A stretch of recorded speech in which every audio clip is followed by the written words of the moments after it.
À l'heure où sort cette vidéo, nous sommes le 4 juillet, et les Américains s'apprêtent à faire la fête, à aller à des parades et tirer des feux d'artifice pour fêter le jour de l'indépendance.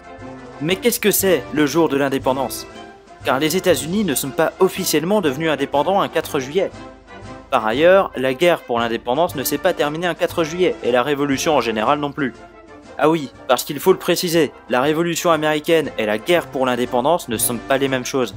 Et d'ailleurs, puisqu'on en parle, pourquoi les Américains ont-ils connu une révolution? Bref, vous m'avez compris, la révolution américaine est bien plus compliquée qu'elle n'y paraît. Et vous savez quoi? Vous aurez tout compris à la fin de cette vidéo.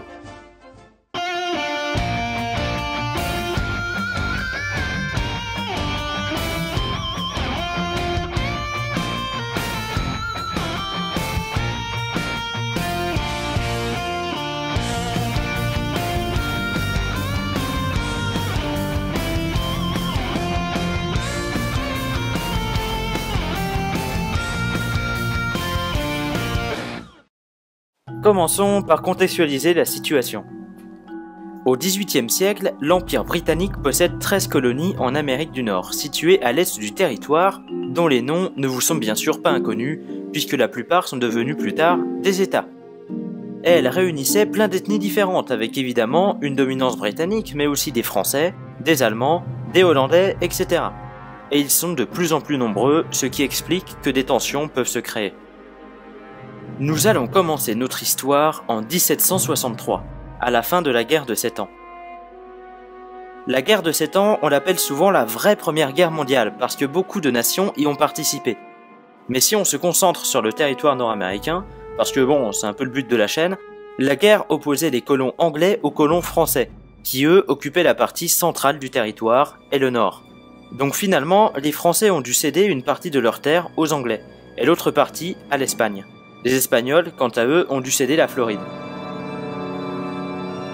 Ils ne sont pas totalement perdants néanmoins, puisque les Français ont en échange récupéré Saint-Pierre-et-Miquelon, et les Espagnols ont pu en plus avoir Cuba et les Philippines. Voilà, ça c'était pour la petite anecdote sympa. Mais il y a un peuple que l'on oublie un peu dans cette histoire, c'est les Amérindiens. Ils ont pour la plupart soutenu les Français pendant cette guerre, et beaucoup n'ont pas accepté que leur territoire soit envahi par les Anglais, qui étaient bien plus nombreux, et un petit peu moins respectueux, ce qui a mené à quelques violentes batailles après la guerre de 7 ans.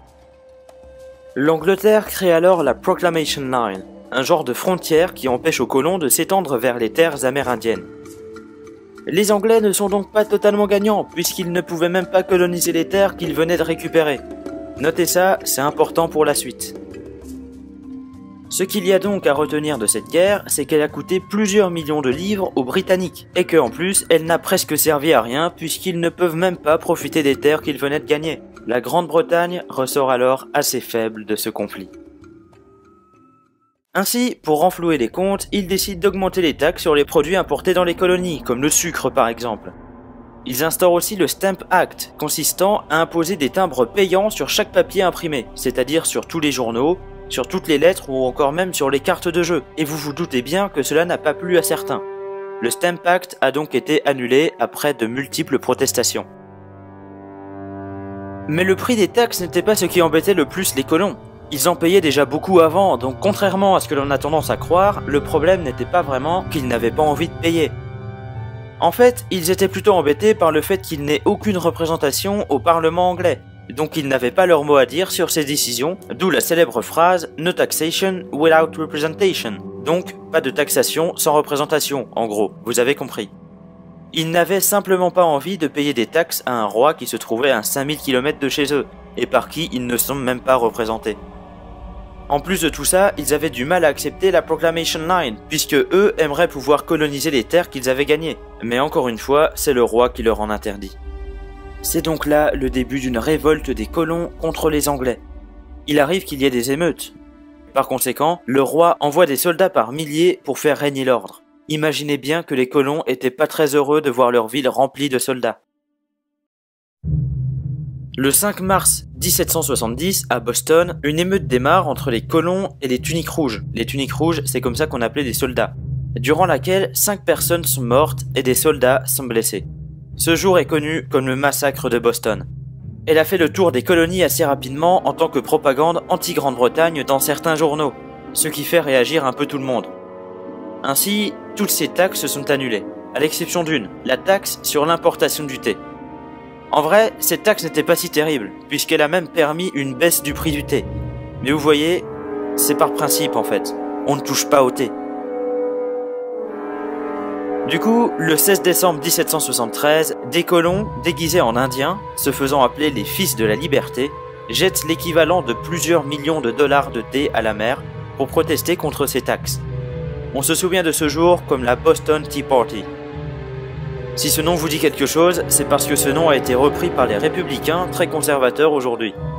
Ouais, c'est pas tout à fait les mêmes. Et alors, qu'ont répondu les Anglais à ça? Bah en fait, l'inverse que ce qui était attendu. Ils ont passé une série de lois appelées par les colons les actes intolérables. En plus, Boston s'est rempli de soldats petit à petit. Et donc, qu'ont répondu les colonies à ça? La plupart ont ordonné à leurs colons de désobéir les lois, ne pas payer les taxes ou encore de se préparer à la guerre, carrément.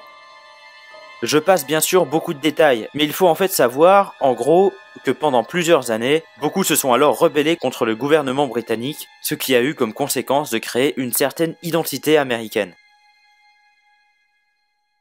En septembre 1774, un congrès a même réuni 12 des 13 colonies pour discuter du boycott de ces lois. Un peu comme un gouvernement, en fait. Et c'est ça qui est important. Dans ces protestations, un gouvernement américain est en train de se créer petit à petit. Le congrès n'est cependant pas un appel à l'indépendance. Ils veulent seulement la paix et un peu plus d'autonomie. Pourtant, partout, les gens se préparent au combat. Des milices se créent. Et d'ailleurs, je dis ça comme ça, mais retenez bien le terme milice. Ça pourra vous être utile pour plus tard. Et donc, je disais, dans ces milices, on trouve des volontaires pour combattre les Anglais pour protéger les colonies. Le 19 avril 1775, plusieurs centaines de soldats britanniques se dirigent vers Concord et Lexington pour arrêter les chefs des rebelles. Mais les milices sont au courant, l'information se répand. Les rebelles attendaient donc, avec leurs fusils, des centaines de tuniques rouges. Ils se sont rencontrés, ils ont attendu, puis ça a tiré. Et c'est à ce moment précis que la guerre pour l'indépendance débute. Un certain George Washington, héros de la guerre de 7 ans, est désigné à la tête de l'armée continentale qui a été créée pour l'occasion. Pendant 1 an, ils ont combattu dans des grandes villes notamment comme Boston et New York, et les Anglais ont débarqué dans des centaines de bateaux avec des canons. A noter bien sûr que tous les colons n'étaient pas forcément pour l'indépendance, et beaucoup sont restés loyaux à la Grande-Bretagne.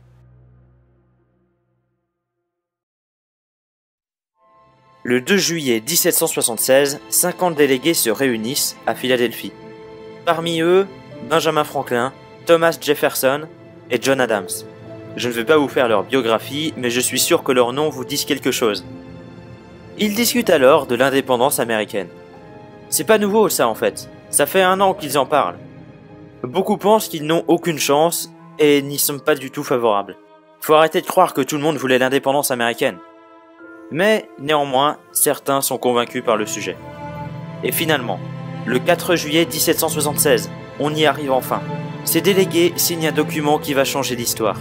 La Déclaration d'indépendance des États-Unis d'Amérique, rédigée en partie par Thomas Jefferson.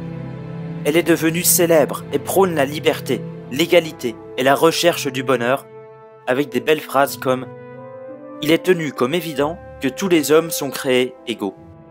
Je rajouterai quand même que Jefferson possédait des esclaves noirs et que les femmes n'avaient pas le droit de voter. Et que tous les délégués étaient des hommes riches et blancs. Mais bon, disons que c'est un beau texte qui inspira beaucoup de monde. Genre la France, par exemple, un peu plus tard. Et puis, même si on ne peut pas dire que tout le monde était effectivement considéré comme égal, les choses ont beaucoup avancé après la Révolution. Il y avait de moins en moins d'esclaves, et surtout, on retrouvait bien moins la notion de classe qu'avant. Les hommes n'avaient pas de destin prédéfini selon la classe dans laquelle ils étaient nés, théoriquement en tout cas.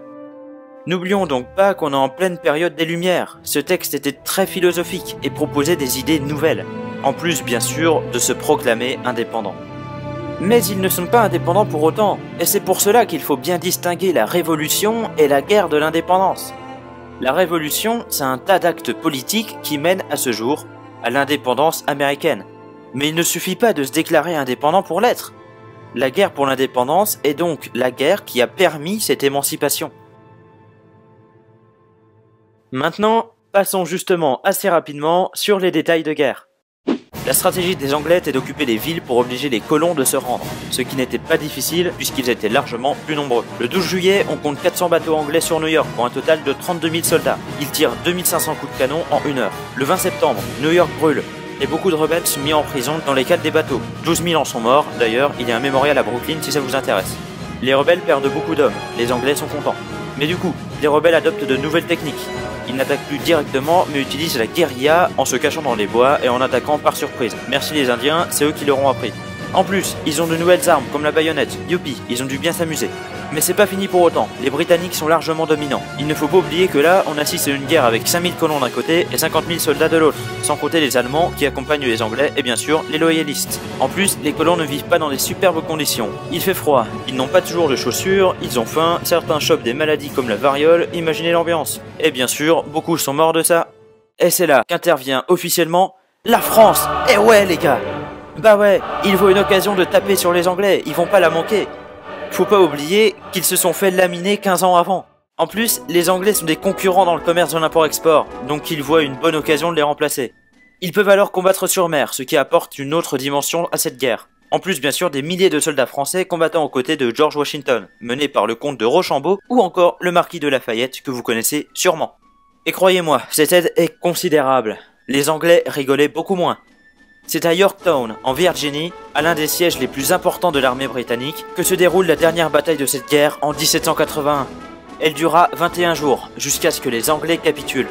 Encore une fois, il faut tout de même noter que cela n'aurait pas été possible sans les Français, qui étaient au nombre de 10 000, sans compter les bateaux qui ont permis de bloquer le port.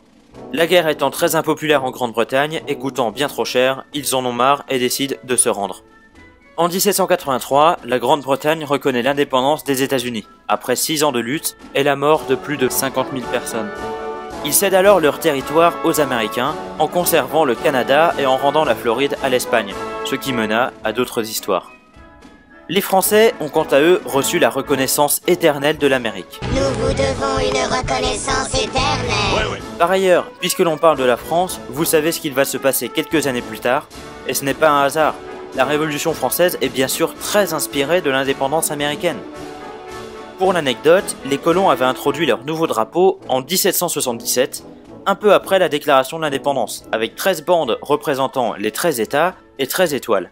Ils ajouteront des étoiles au fur et à mesure que les États entrent dans l'Union, le dernier datant de 1960 avec 50 étoiles.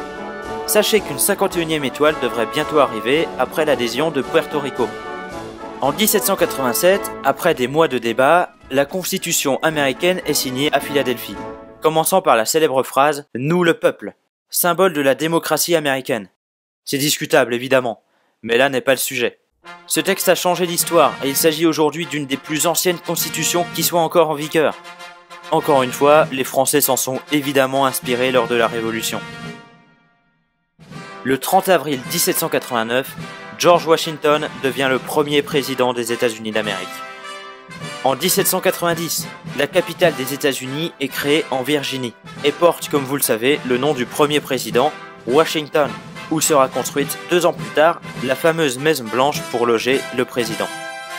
Le 4 juillet est donc devenu la fête nationale aux États-Unis, l'Independence Day, en raison de la déclaration de l'indépendance qui a été signée ce jour-ci, bien qu'elle ne fût complètement signée en août. Mais bon, on va pas discuter. Avant de terminer la vidéo, j'aimerais tout de même revenir sur la Constitution.